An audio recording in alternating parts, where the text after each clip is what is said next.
Fuera moscas. Así se llama lo que voy a compartir ahora. Fuera moscas. La verdad que en determinados momentos se vuelven muy molestas, ¿verdad? Las moscas, y cuando hay enjambres y ese tipo de cosas, pues se vuelven muy incómodas. Pero sabes, las moscas en la Biblia representan demonios. Las moscas en la Biblia representan seres espirituales de maldad que se introducen en las vidas, en las familias, en las casas, y que son atraídas por el mal olor, que son atraídas por lo putrefacto, y entonces llegan y se instalan, y aquella casa, aquella familia se vuelve cada vez algo peor. Pero en el nombre de Jesús ahora les decimos fuera moscas. Amén. Amén.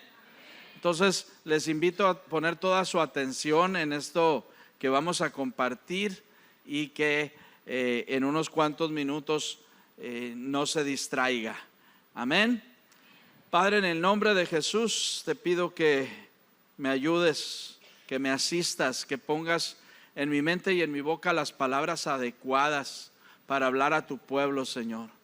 Esas palabras que algunas personas piensan que alguien nos susurró, que alguien nos dijo, y no eres más que tú, Señor, hablándonos, para que nosotros comprendamos y abramos nuestro corazón, Señor. En el nombre de Jesús, usa mi vida, usa mis labios, y disponemos nuestros corazones y nuestros oídos para escuchar tu palabra. Y todos decimos amén. Fíjense lo que dice Éxodo 8:20. El Señor dijo a Moisés: levántate muy de mañana, preséntate ante el faraón cuando él salga al río, y dile que el Señor ha dicho así: deja ir a mi pueblo para que me sirva. Versículo 21. Porque si no dejas ir a mi pueblo, he aquí yo enviaré una nube de moscas sobre ti y sobre tus servidores, sobre tu pueblo y dentro de tus casas, y las casas de los egipcios se llenarán de mosca, y asimismo la tierra donde ellos estén. Interesante, donde quiera que hubiera un egipcio, aunque anduviera por allá de vago, no sé, miles de kilómetros, ahí se le iban a juntar las moscas, ¿no? Qué poderoso. Versículo 22. Pero el mismo día yo excluiré la tierra de Gosén, donde habita mi pueblo. ¿Dónde qué? Habita mi pueblo, para que no vaya ahí la nube de moscas, a fin de que sepas que yo, el Señor, estoy en medio de la tierra. Y el versículo 23 dice: yo haré distinción entre mi pueblo y el tuyo, mañana tendrá lugar esta señal. Sabemos que es una de las plagas, de las 10 plagas que fueron enviadas a Egipto, para que Faraón ablandara su corazón y su voluntad, ¿verdad? Dejara ir al pueblo de Israel, donde Dios le estaba mandando que lo soltara. Pero Faraón endurecía el corazón, y esta clase de moscas, dice en otra versión, toda clase de moscas, dice, y era de esas moscas que se metían por la nariz, por los oídos, y que no dejaban estar. Tanto así, dice que el pueblo, dice, quedó arruinado con esta plaga. Fue algo muy fuerte. Pero curiosamente, todo donde era y pertenecía a los egipcios y donde los egipcios vivían estaba lleno de moscas, excepto una parte que era donde vivía el pueblo de Dios. Y es a partir de aquí donde Dios hace una distinción. Las primeras 3 plagas llegaron a todo el mundo, incluyendo el pueblo de Dios.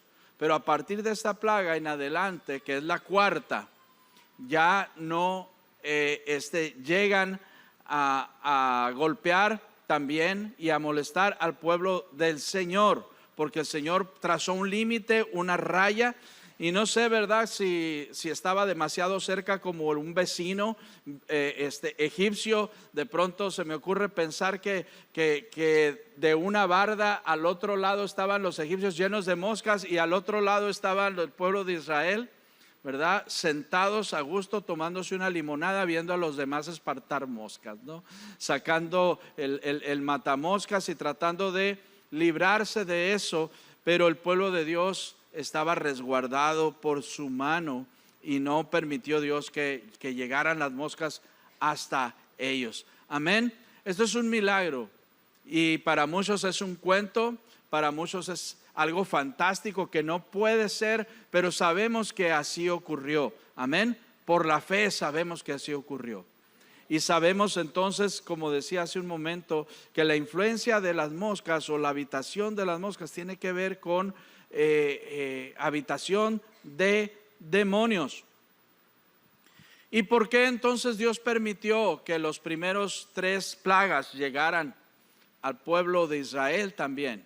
¿Cuáles fueron las primeras 3 plagas? Si no mal no recuerdo, tiene que ver con el agua hecha sangre, ¿se acuerdan? El río Nilo convertido en sangre, luego las ranas, y luego por último los piojos, ¿sí? Entonces no fueron cualquier clase de plagas, fueron plagas muy fuertes, ¿sí? Las primeras 3 y el pueblo de Israel también las sufrió, pero a partir de la 4ª Dios hizo una distinción. ¿Y por qué ocurrió que Dios permitió que las primeras 3 incluso tocaran a su pueblo? Bueno, porque Dios a veces permite que su pueblo también experimente dolor, angustia y sufrimiento. Pero ese dolor, angustia y sufrimiento no es para destruirnos, sino es para bendecirnos. No es para derrotarnos y abatirnos, sino es para que aprendamos lecciones valiosas que vienen de parte del Señor a nuestra vida. Y de aquí se desprende una pregunta interesante: ¿por qué sufren los justos? Es una pregunta existencial que ha acompañado a la humanidad desde el principio. ¿Por qué los justos tienen que pasar también por dificultades, por dolor, por sufrimiento? Y Dios siempre tiene un propósito. Amén.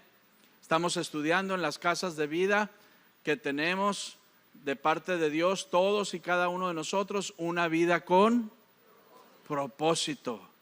Dios siempre tiene un propósito en todas las cosas que permite para nuestras vidas, y Él tiene un propósito también cuando permite que suframos o estemos en medio del dolor. Y que aquí vamos a ver uno de esos propósitos y otros más adelante. Éxodo 12:38 dice: también fue con ellos una gran multitud de toda clase de gente, y sus ovejas y ganado en gran número.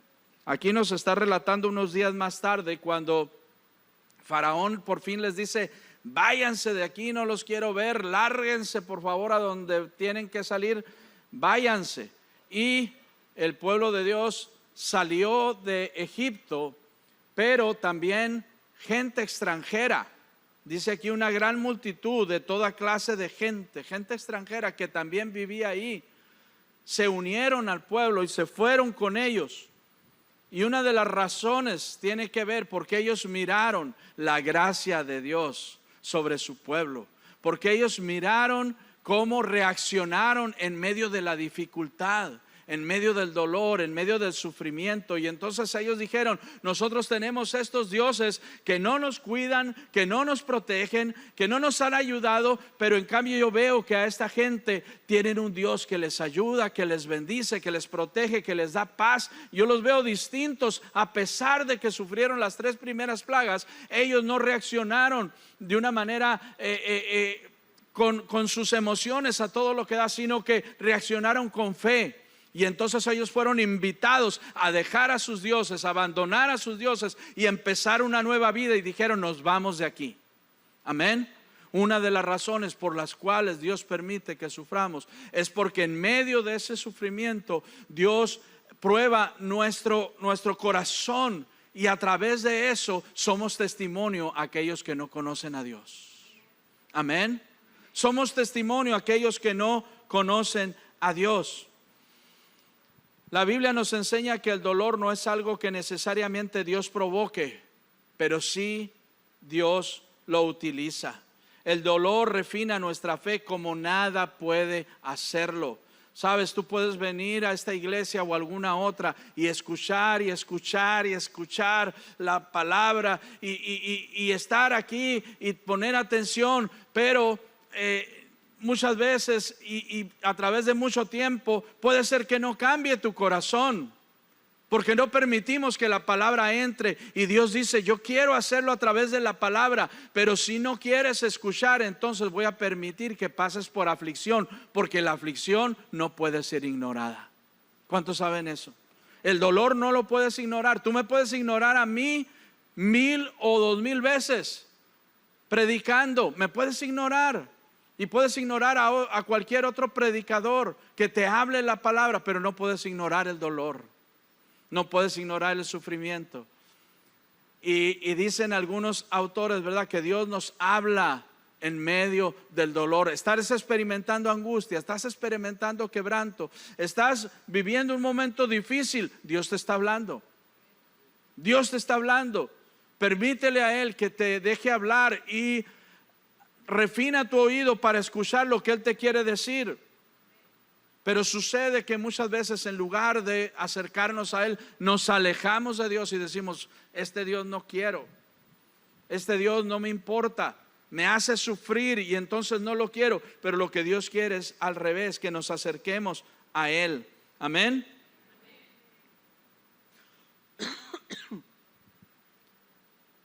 Sí, apunté aquí entre mis cosas, ¿verdad?, que mucha gente no permite que la palabra de Dios entre a sus vidas y los prepare para tiempos difíciles, para tiempos de sufrimiento. Y cuando llega esa temporada, se deshacen como algodón de azúcar, ¿no? La fe que decimos tener no es sustancia. Y acuérdense que la palabra dice que la fe es sustancia. Hebreos 11 dice, la fe es sustancia. Es decir, tiene que demostrarse que tenemos fe. Tiene un peso la fe, debe de tener un peso la fe en nuestra vida. Amén. El pesar es un gran maestro, nos enseña y nos redefine. Muchos de nosotros podemos rastrear en nuestra vida momentos cuando ocurrieron cambios sustanciales y podemos darnos cuenta que estábamos en medio de una crisis fuerte, cuando nuestra vida podemos decir, a partir de aquí mi vida cambió, a partir de aquí mi vida ya no fue la misma y fui transformado. ¿Por qué? Por experiencias dolorosas, por pérdidas que Dios nos permitió pasar.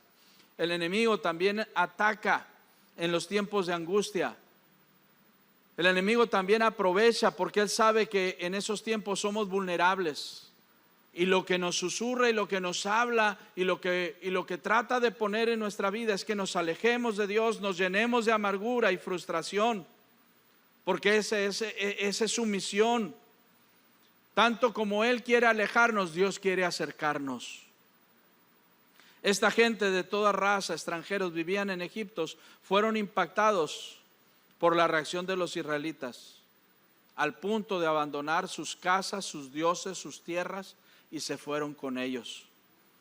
Sus deidades paganas no les consolaban, no les daban paz, no les daban tranquilidad ni esperanza, a diferencia de lo que sí hace el Dios de Israel. Amén. Amén. Y ellos decidieron entonces dejarlo todo y empezar una nueva vida, establecerse en otra tierra. Y aquí cabe una pregunta: ¿cómo reaccionas cuando pasas dificultad? A lo mejor alguien aquí en este momento está viviendo una dificultad, está pasando una dificultad, o a lo mejor la acabas de pasar, o viene por delante. No la deseo, pero así es la vida, ¿verdad? ¿Cómo reaccionas? La gente que está alrededor de ti puede detectar la sustancia de Dios cuando te mira, cuando saben que estás viviendo una situación dura y difícil y sin embargo continúas alegre, continúas gozoso, nada te aparta de Dios, nada te aleja de Dios. ¿El sufrimiento te aparta de Dios o te acerca más a Él? ¿El dolor te roba la alabanza?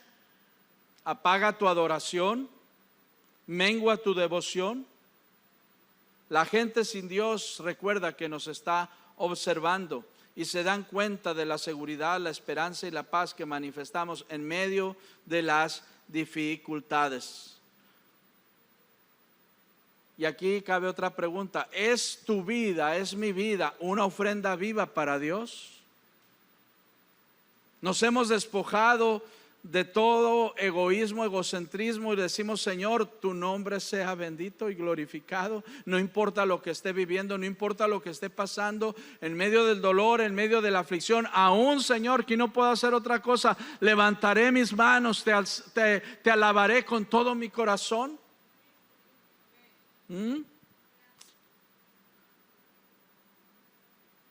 Hechos 16:22 dice: entonces el pueblo se levantó a una contra ellos, y los magistrados les despojaron de sus ropas con violencia y mandaron a azotarles. ¿Cómo? Con varas, dice. Está hablando de Pablo y Silas, su compañero en el ministerio, y fueron azotados con varas. Luego dice: después de golpearles, ¿con cuántos azotes? Dice: muchos azotes. Les echaron en la cárcel y ordenaron al carcelero que los guardara con mucha seguridad. Cuando éste recibió semejante orden, los metió en el calabozo de más adentro y sujetó sus pies en el cepo. Entonces, los discípulos del Señor estaban viviendo una adversidad tremenda, terrible. Por causa del evangelio habían sido acusados falsamente y llevados a la cárcel, azotados, y ahí estaban con sus espaldas laceradas, ahí estaban adoloridos, sufriendo por causa de Cristo. Sin embargo, ¿cuál fue la reacción de ellos? La reacción que el Señor espera de cada uno de nosotros. Mira lo que dice el versículo 25: como a la medianoche, Pablo y Silas estaban, ¿qué? Orando y cantando himnos a Dios, y los presos, ¿qué? Los escuchaban. En el tiempo más terrible, en la oscuridad más terrible, en el calabozo más adentro, estaban atados, maniatados, pero tenían su boca liberada y tenían su alma más libre, y ellos empezaron a cantar. Yo me imagino que uno a otro, no sé, se miraron y ahí entre la oscuridad se dijeron: vamos a orar a Dios, vamos a clamar a Dios.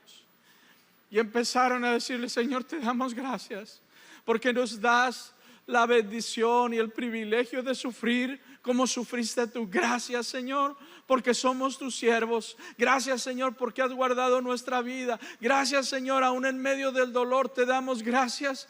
Y entonces uno a otro empezó a entonar una canción y el otro se unió, ¿verdad? Bueno es alabar, oh Señor, tu nombre, darte gloria, honra y honor. Por siempre bueno es alabarte, Jesús. Y entonces el Silas empezó a agarrar ritmo también y a adorarte. ¿Cómo es? Porque grande eres tú. Y no tenía nada con qué más que unas cadenas en las manos, ¿verdad? Y con las cadenas empezaron a hacer grande es tu amor, grande es tu gloria, porque grande eres, grandes son tus obras, porque grande es tu amor, grande es tu gloria. Amén. Empezaron a cantar y a alegrarse en medio del dolor, en medio de la oscuridad, en medio de la aflicción. Respondieron correctamente, porque eso hacen los hijos de Dios. Los hijos de Dios en medio del dolor empiezan a adorar, empiezan a cantar, empiezan a celebrar la gloria de Dios. ¿Y sabes qué sucede? Dice la palabra en Santiago: pero Él da mayor gracia. Dios da mayor gracia al que mantiene su corazón alineado con Él. Y no sabemos en qué momento y en qué situación, ¿verdad? Pero allí estos hombres de Dios empezaron a sentir fuerzas. El dolor se empezó a retirar, se empezó a hacer más liviano. Y ellos seguían cantando y adorando a Dios. Tanto que Dios se alegró, tanto dice la palabra, que la tierra tembló. La tierra se sacudió y lo único que ocurrió es que todos quedaron libres. Y los presos, dice, los oían. Hay un testimonio, amén. Hay un testimonio que Dios quiere que nosotros demos en medio del tiempo de aflicción, en medio del tiempo del dolor. Tanto así que el mismo carcelero que estaba a cargo de ellos se rindió a los pies de Jesús. Y él preguntaba, ¿qué puedo hacer? Y estos hombres le dijeron, no solamente tú, sino toda tu casa. Amén. Porque llega el momento en el que Dios dice, se acabó. Pongo una línea y la aflicción del enemigo no puede llegar más allá. Amén. Las moscas no pueden llegar más allá. Y el Señor dice, fuera moscas de esta vida, de esta casa, de esta familia. Amén. Entonces una razón por la cual Dios permite que a veces pasemos por dolor es para tocar con nuestra fe a quienes no conocen a Dios. Para tocar con nuestra fe a quienes no conocen a Dios. Así es que, ¿qué haces cuando sientes que el mundo se te viene encima? ¿Qué haces cuando las tormentas de la vida zarandean violentamente tu barca? ¿Qué haces ante noches de hospital, ante duros diagnósticos médicos? ¿Cómo reaccionas cuando el día se te vuelve una noche interminable? Y Job es el ejemplo de un hombre en medio del dolor, amén, de un sufrimiento intenso. Es el ejemplo de una humanidad golpeada hasta la médula de los huesos. Y él expresó esto increíblemente en Job 6:10. Dice, pero aún encuentro consuelo y me regocijo con un dolor inquebrantable, ya que no he negado las palabras del Señor. Qué tremendo, ¿verdad? Sabemos la historia, cómo Job fue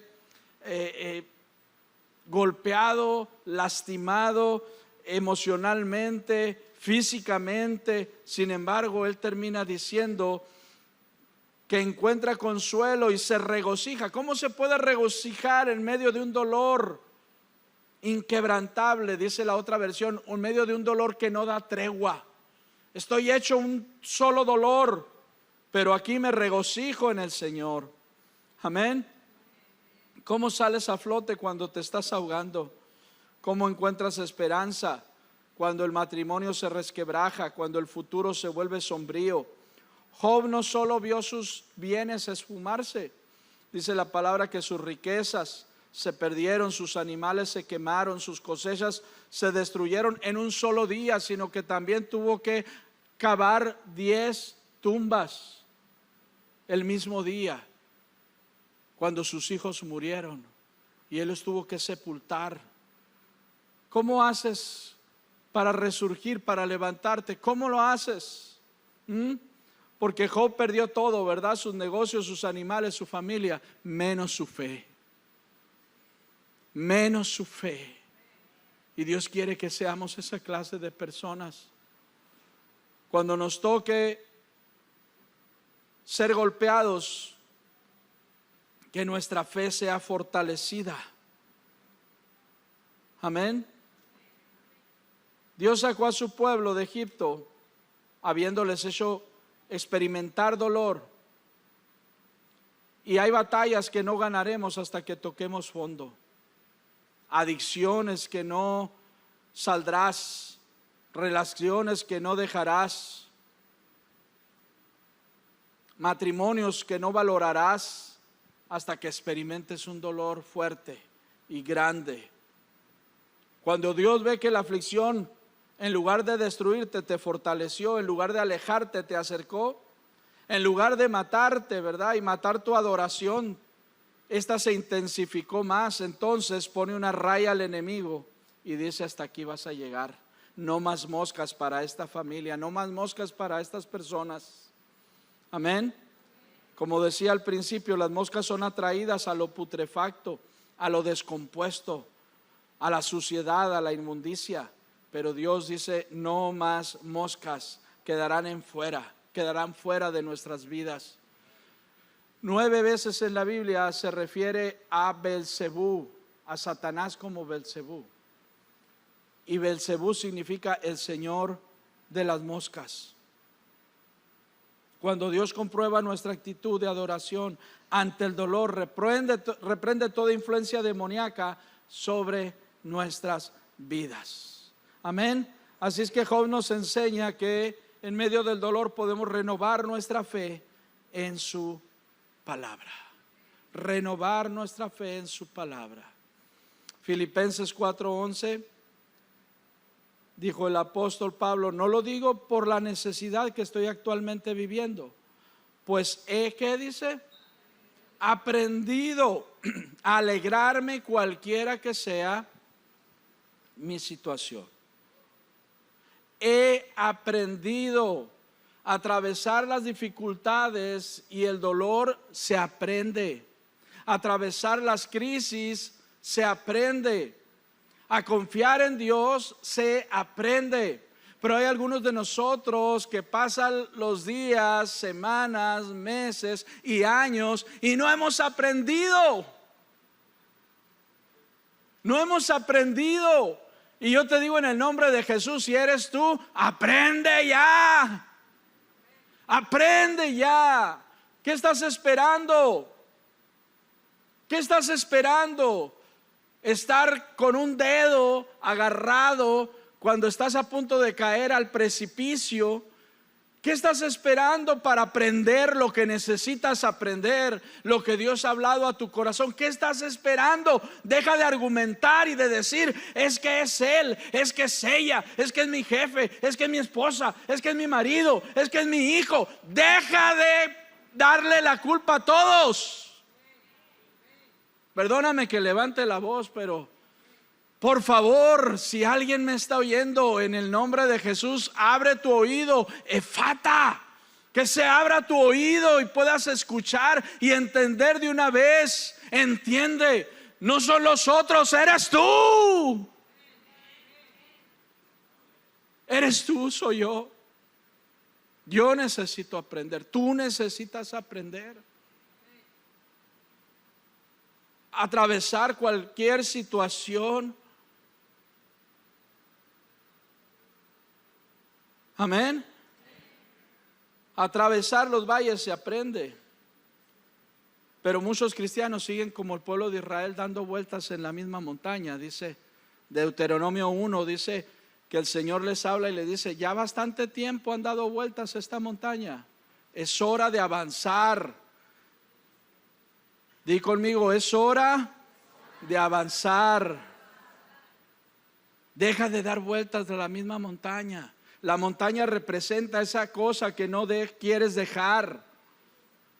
¿Qué es lo que no quieres dejar? Es esa montaña y sigues ahí alrededor. Sigues alrededor, no quieres avanzar. Aprende que el Señor dice: ya basta de darle vueltas a lo mismo. Avanza, camina. Hay cosas que Dios no va a hacer por ti. Hay cosas que tenemos que aprender a hacerlas nosotros. Y Él te va a dar la gracia. Cuando tú te dispones verdaderamente, Él te va a dar la gracia. Cuando tú reconoces que has estado mal y que la has pasado mal por tus malas decisiones y te dispones para Dios, es el primer avance. Es el primer avance, amén. Y lo digo con todo el corazón porque lo vemos como pastores. Lo vemos muchas veces que alguien viene y nos dice: pastor, está esta situación, ¿verdad? Y es la misma situación de hace 5 años, de hace 10 años, de hace 20 años, corregida y aumentada. ¿Por qué? Porque en 20 años no hemos querido aprender. Es hora de aprender. Es hora y queremos que Dios lo haga, ¿verdad? Ora por mí. Y no se trata tanto de orar por ti. Con mucho gusto lo hacemos, pero no se trata tanto de orar por ti. Se trata de que de una vez le digas a Jesús: es cierto, el problema aquí soy yo. Yo necesito entender de una vez por todas. Yo necesito humillarme. Yo necesito acercarme a ti. Yo necesito aprender tantas cosas, Señor. Amén.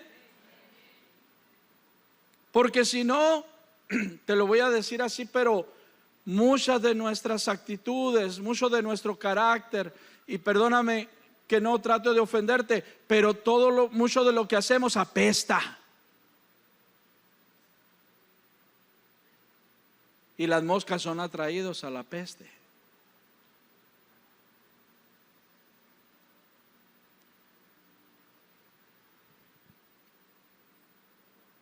Amén. Aprende que tu jefe no es el demonio. Aprende que tu suegra no es la enviada de Satanás. Puede parecerlo. Aprende que tu cónyuge, aprende esto, que tu cónyuge es el regalo de Dios para tu vida. Aprende. Valora. Tu esposo, tu esposa, amigo, hermano, es lo mejor que te ha pasado. Es lo mejor que Dios te ha dado. Pero necesitamos cambiar el enfoque. Porque nuestra vanidad de mente decimos: ella es mi problema, él es mi error, mi problema. Y luego nos vamos a cantar allá al palenque, ¿verdad? Fue mi error, mi fantasía. Y a llorar con la Edith Márquez. Para eso sí somos muy buenos, ¿no? Digo, hay muchos que nunca aprenden, pero que estén allá afuera. Los que no aprenden están allá afuera. Los que estamos aquí adentro se supone que debemos aprender. Amén.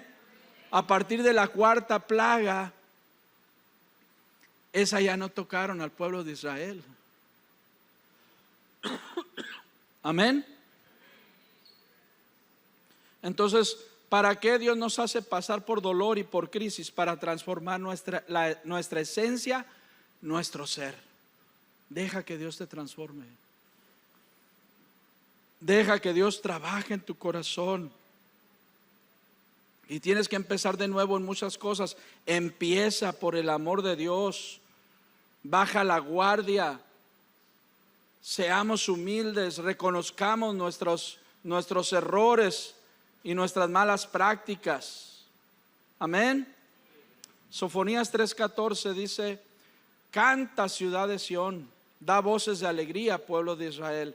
Alégrate, Jerusalén, alégrate de todo corazón. Israel y Jerusalén siempre han sido asediados y molestados por los enemigos. En este momento, cuando este profeta, que a lo mejor unos ni sabían que existía Sofonías, ¿verdad? Estaban siendo molestados por sus enemigos. Entonces, ¿quién podría pensar que el profeta, que Dios a través del profeta les dice: canten, porque se están llenando de amargura? Alábenme, porque están dejando que la frustración los abrume. Empiecen a adorarme, alégrense.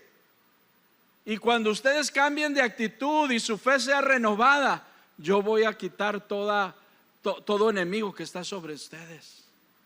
Amén.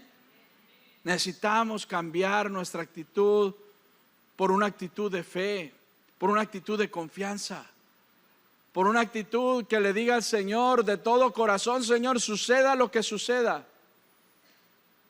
yo te adoraré, yo te alabaré, yo te exaltaré. Actualmente Israel está viviendo una situación parecida, ¿verdad? Donde los enemigos lo quieren destruir. Pero el Señor dice: antes de que suceda, cambia tu actitud. Amén. ¿Para qué Dios nos permite pasar por tiempos difíciles? Para reordenar nuestras prioridades.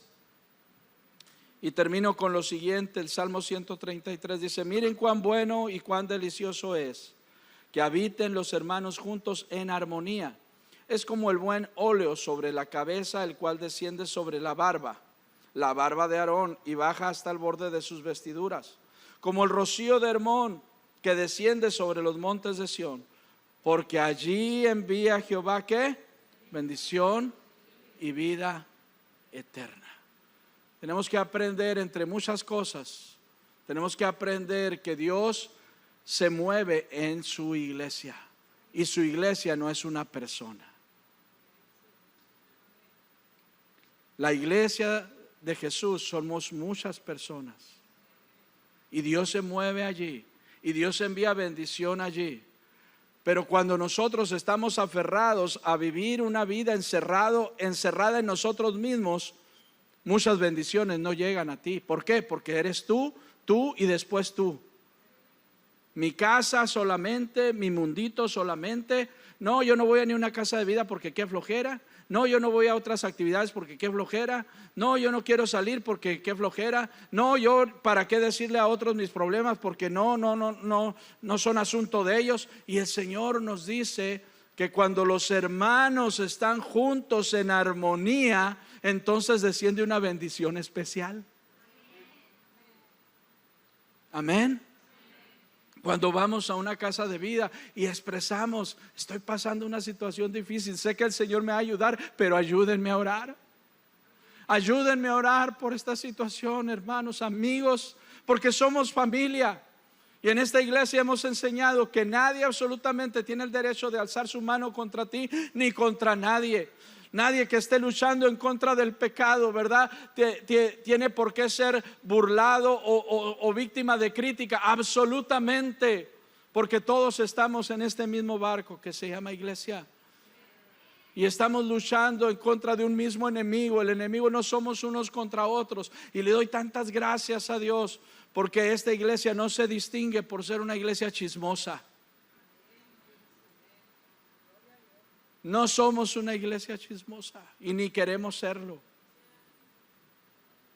porque Dios ha hablado a nuestro corazón. Pero tenemos que entender esto: unidad, reunión, congregación, acercamiento es voluntad de Dios.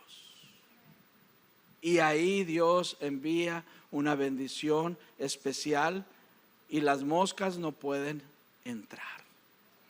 Amén. Donde las moscas no pueden entrar. Quiero que cierres tus ojos, por favor.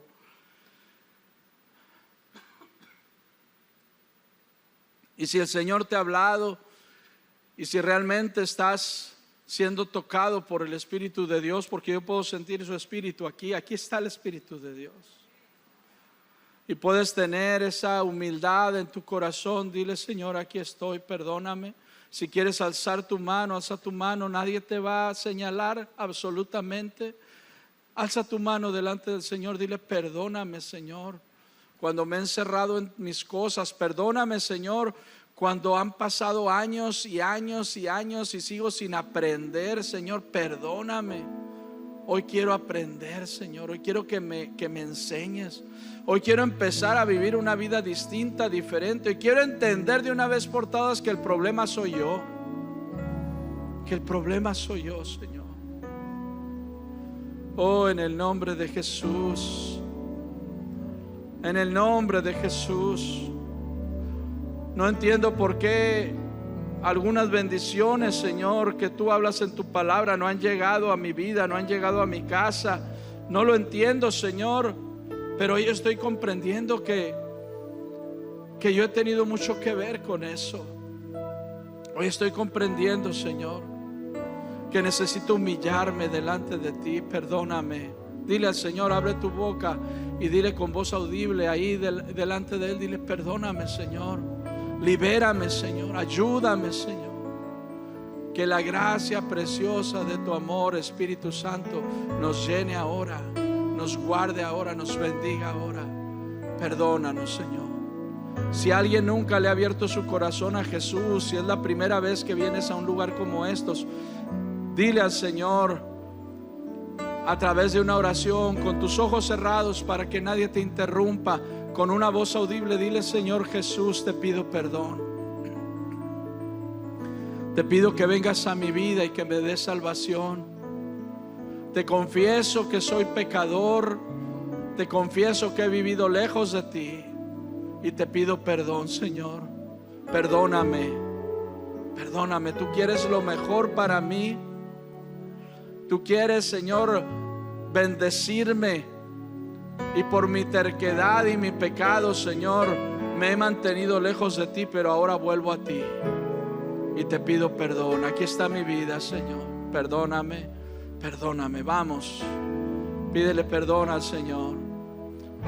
Cualquiera que seas tu situación, de todo lo que hemos hablado esta mañana, esta media hora, estos 35 minutos, dile: Señor, perdóname. Perdóname, Señor.